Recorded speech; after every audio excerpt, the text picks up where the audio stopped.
সাহাবায়ে কেরাম ওনাদের জিন্দেগিতে পাওয়া যায় এক সাহাবী নবীজির দরবারে গেলেন, গিয়া বলেন, ইয়া রাসূলুল্লাহ, ইয়া হাবিবাল্লাহ, আমার ঘরের মধ্যে খাবার নাই, চুলার মধ্যে আগুন দিতে পারি না, খাবারের ব্যবস্থা করা যায় কিভাবে? আল্লাহর নবী বলেন, ও আমার সাহাবী, যাও ওযু কইরা নামাজ পড়ে আল্লাহর কাছে চাও, আল্লাহ ব্যবস্থা করে দিবে।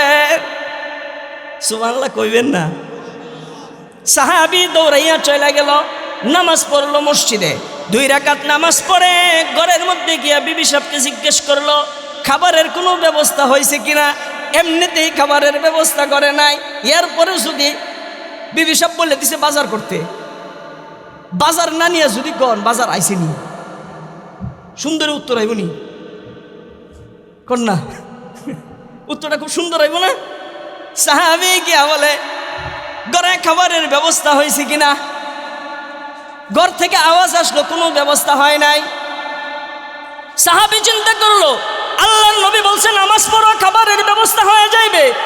আমার নামাজের মধ্যে ভুল থাকতে পারে, আমার ওযুর মধ্যে ভুল থাকতে পারে, আমার ইখলাসের মধ্যে ভুল থাকতে পারে, আল্লাহর নবীর কথার মধ্যে কোনো ভুল থাকতে পারে, কোনো ভুল থাকতে পারে না। সাহাবী আবার গেলেন, গিয়া ওযু করলেন, ওযু করে আবার 2 রাকাত নামাজ পড়লেন। নামাজ পড়ে ঘরের মধ্যে আয়েশা জিজ্ঞেস করে, ওগো বিবি, খাবারের ব্যবস্থা হয়েছে কিনা? এইবার ঘর থেকে আওয়াজ আসে, খাবারের কোনো ব্যবস্থা হয় নাই। সাহাবী চিন্তা করলেন, আমার নবী বলেছেন নামাজ পড়ো, খাবারের ব্যবস্থা আল্লাহ করে দিবেন, কাজেই আমার নামাজ তো মনে হয় আবার হয় নাই। আবার সাহাবী গেলেন, গিয়ে আবার ওযু করলেন, ওযু করে নামাজ পড়লেন। নামাজ পড়ার পরে ঘরের মধ্যে আসবে, ঘরের পাশে আসার পরে দেখে নতুন তাজা রুটি বাজার গ্রান নাকের মধ্যে আসতেছে। আর তো জিজ্ঞেস করতে হয় না, যাওয়ার সাথে সাথে জিজ্ঞেস করার আগেই বিবি সাহেব দৌড়াইয়া আসছে। আসার পরে বলতেছে, আপনি এইবার যাওয়ার কিছুক্ষণ পরে হঠাৎ করে দেখি আটা পিসার যে চাক্কিটা আছে, এই চাক্কিটা অটোমেটিক ঘুরতেছে আর আটা বের হইতেছে।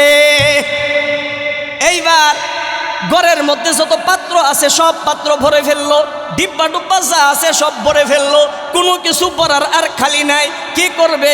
আটা তো পড়তেছে পড়তেছে পড়তেছে। সাহাবীরা ছিলেন সরল সোজা। এবার সাহাবী চিন্তা করলো, দেখে এটার নিচে কিছু আছে কিনা, ধুম করে উঠাইয়া ফেলছে। দেখে নিচে যেমন ছিল তেমনই আছে, উঠানোর পরে রাইখা দিল। রাখার পরে দেখে আর তো আটা বের হয় না, দৌড়াইয়া গেছে আল্লাহর নবীর দরবারে। ইয়া রাসূলুল্লাহ, ইয়া হাবিবাল্লাহ, আপনি তো বলেছিলেন নামাজ পড়লে আল্লাহ খাওয়ার ব্যবস্থা করে দিবে। একবার পড়লাম হইল না, 2 বার পড়লাম হইল না, 3য়বার পড়ার পরে আমি ঘরের মধ্যে গিয়ে দেখি অটোমেটিক ঘরের কোণার মধ্যে আটা পিসার চাক্কিটা ঘুরতেছে ঘুরতেছে আর ময়দা বের হইতেছে, আটা বের হইতেছে। আমি তো এইটা উঠাইয়া ফেলছি নিচে কি আছে দেখার জন্য। উঠাইয়া দেখি আর কিছু নাই, রাখার পরে তো বন্ধ হয়ে গেছে।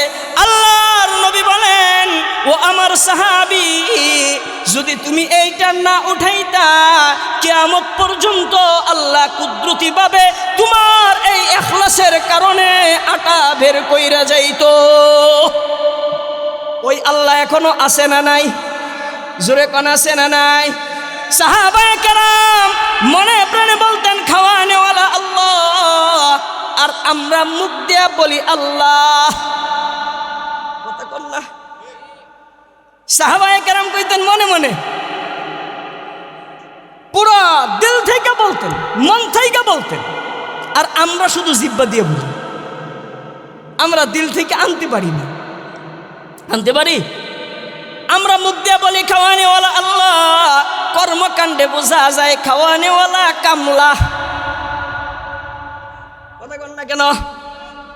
এই জন্য সমাজের মধ্যে বলে কাম না করলে খাবো কি, এই কথা কইনি এলাকায়, কাম না করলে খাইব কি। আসলে খাওয়ানেওয়ালাকে কাম করলেই যদি খানা পাওয়া যাইতো, তাহলে কামলার টাকা মারি যাইতো না। চাকরি করলেই যদি টাকা পাওয়া যাইতো, তাহলে চাকরির টাকা মারি যাইতো না। ঠিক কিনা?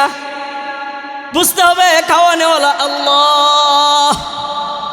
এই জন্য আমার আপনার ঈমান, এমন ঈমান রাখতে হবে, এমন ইমানের মধ্যে বিন্দু মাত্র শিরিক থাকবে না। কি থাকবে না? শিরিক থাকবে না।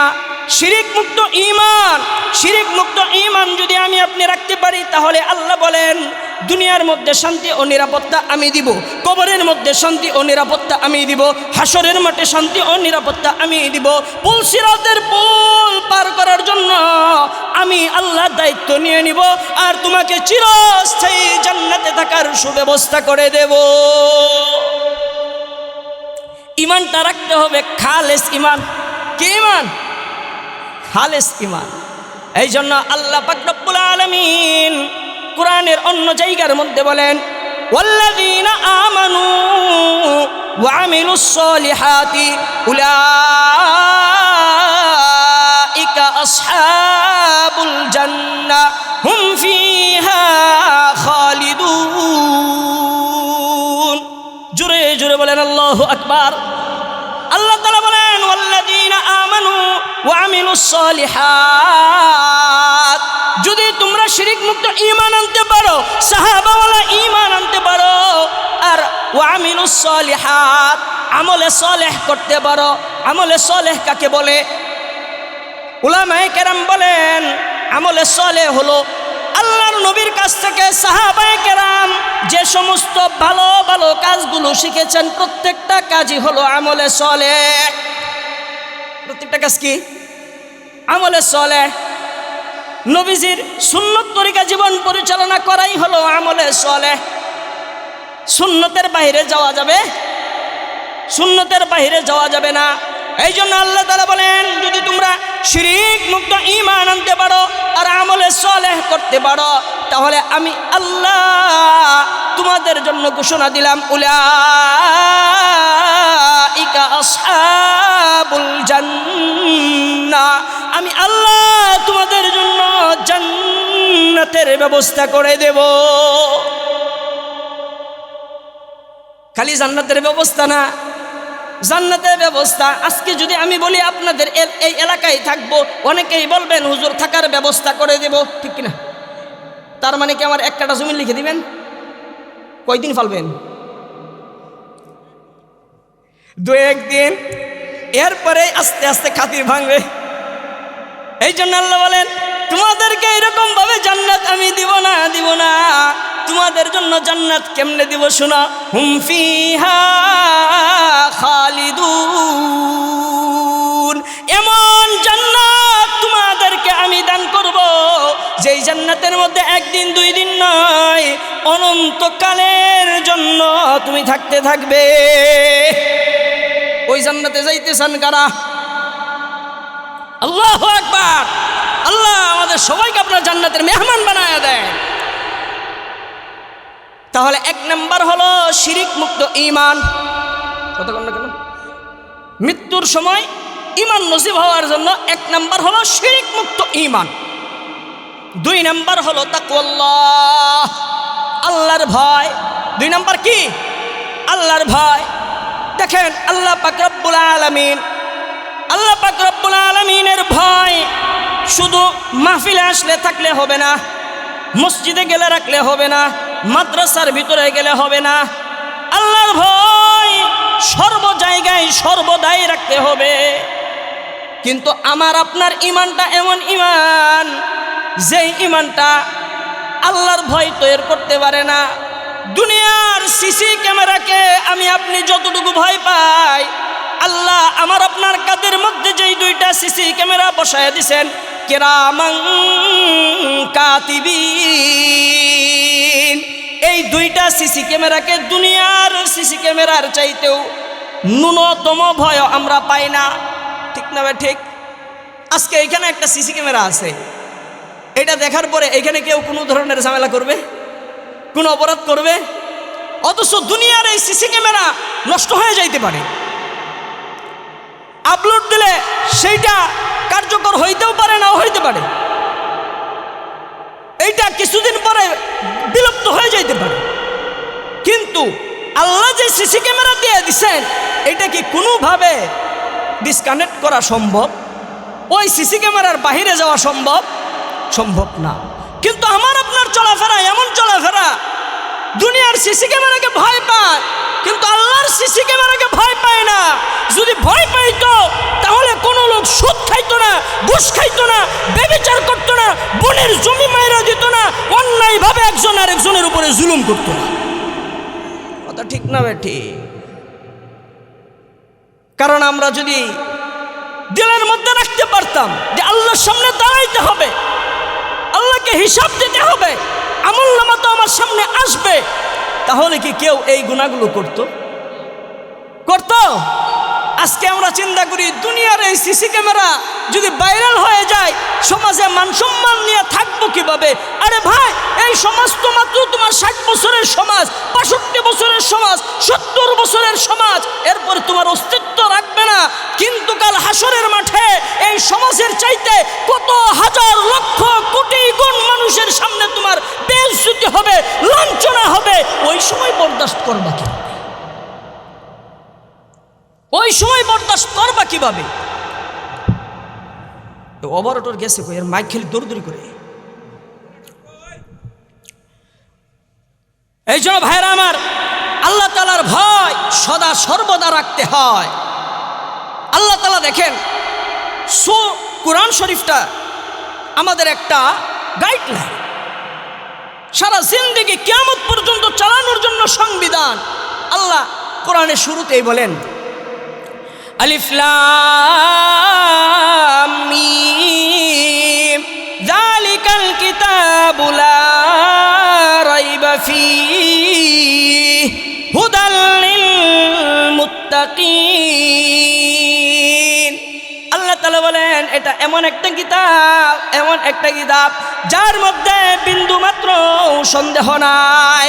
আর এই কিতাবটা আমি এই জন্য দিয়েছি, হুদাল লিল মুত্তাকিন, মুত্তাকিনদের জন্য রাস্তা। সুবহানাল্লাহ, আল্লাহু আকবার। দেখেন, আল্লাহ তাআলা বলেন হুদাল লিল মুত্তাকিন, আমি এই কোরআনটা দিছি মুত্তাকিনদের জন্য। সুবহানাল্লাহ কইবেন না? মানে আল্লাহর ভয় তৈরি করার জন্য। কিসের ভয়? আল্লাহর ভয় তৈরি করার জন্য। এইবার আল্লাহ বলেন ওয়াতাযাওয়াদু ফাইন্না খায়রাজ যাদিত তাকওয়া ওয়াত্তাকুন ইয়া উলিল আলবাব। ওয়াতাযাওয়াদু ফাইন্না খায়রাজ যাদিত তাকওয়া ওয়াত্তাকুন ইয়া উলিল আলবাব। তোমরা এই দুনিয়ার মধ্যে পাথেয় সংগ্রহ করা, পাথেয় গ্রহণ করা, আর সর্বোত্তম পাথেয় গ্রহণকারী ওই ব্যক্তি যে আল্লাহর ভয়কে তার পাথেয় বানায়। তার চলার পথ একমাত্র হলো আল্লাহর ভয়। যদি তুমি আল্লাহর ভয় তোমার পাথেয় বানাইতে পারো, তাহলে আল্লাহ তাআলা বলেন ওই ব্যক্তি বুদ্ধিমান, যেই ব্যক্তি আমার ভয় দিলের মধ্যে লালন করতে পারে। হযরতে ওমর ফারুক রাদিয়াল্লাহু তাআলা আনহু বলেন, আল্লাহর নবী সাল্লাল্লাহু আলাইহি ওয়াসাল্লাম আমার কাঁধের মধ্যে হাত ধরে ধরে চলতেছে। সুবহানাল্লাহ কইবেন না? কাঁধের মধ্যে হাত ধরে ধরে চলতেছে। নবীজি সাল্লাল্লাহু আলাইহি ওয়াসাল্লাম উমর রাদিয়াল্লাহু তাআলা আনহুকে বলেন, ওগো উমর, কুন ফিদ দুনিয়া কাআন্নাকা গরীবুন আও আবিরু সাবিলিন। ওগো উমর,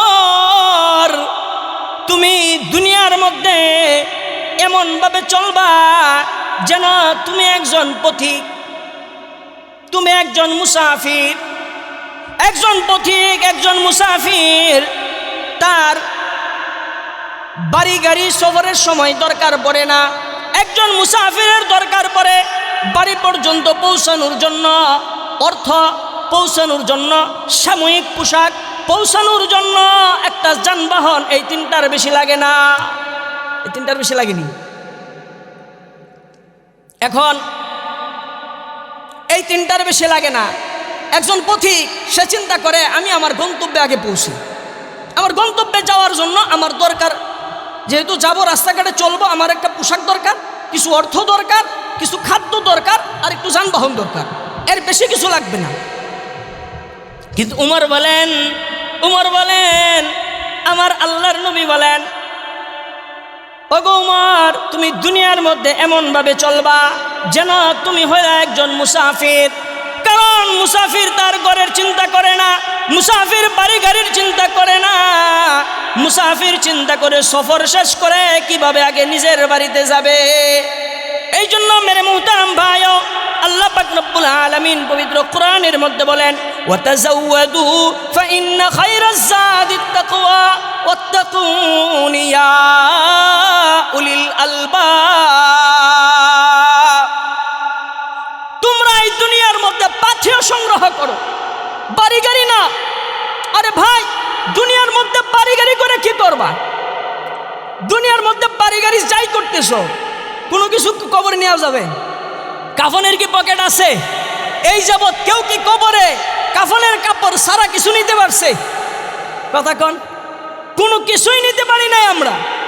যারা গেছে সমান কাপড় নিয়ে গেছে, বেশি কাপড় নিয়েও যাওয়া যায় না, দামি কাপড় নিয়েও কেউ যাওয়া যায় না, নর্মাল কাপড় নিয়ে যায়। এই জন্য দেখেন, এই দুনিয়াটা তো আমাদের সফরের হালত। বাড়ি গাড়ি তো আমার মাকসাদ না। আমার বাবা যত সম্পত্তি কামাইছে কবরে নিয়ে যাইতে পারে নাই, দাদা যত সম্পত্তি কামাইছে কবরে নিয়ে যাইতে পারে কবরে নিয়ে যাইতে পারে নাই। আজকে দাদার বাবার জন্য কারা কারা দোয়া করছেন? কেউ করছেন দাদার বাবার জন্য? অনেকে তো নামও জানে না। নাম জানে? জানে না। দাদার নামও তো নেওয়া হয় না। বাবার নাম দিনে কয়বার নেন? মা নাই দুনিয়াতে, মার জন্য দিনে কয়বার দোয়া করতে পারি? তা আমি যেমন পারি না, আমার সন্তানও পারবে না। কথা কোন না কেন?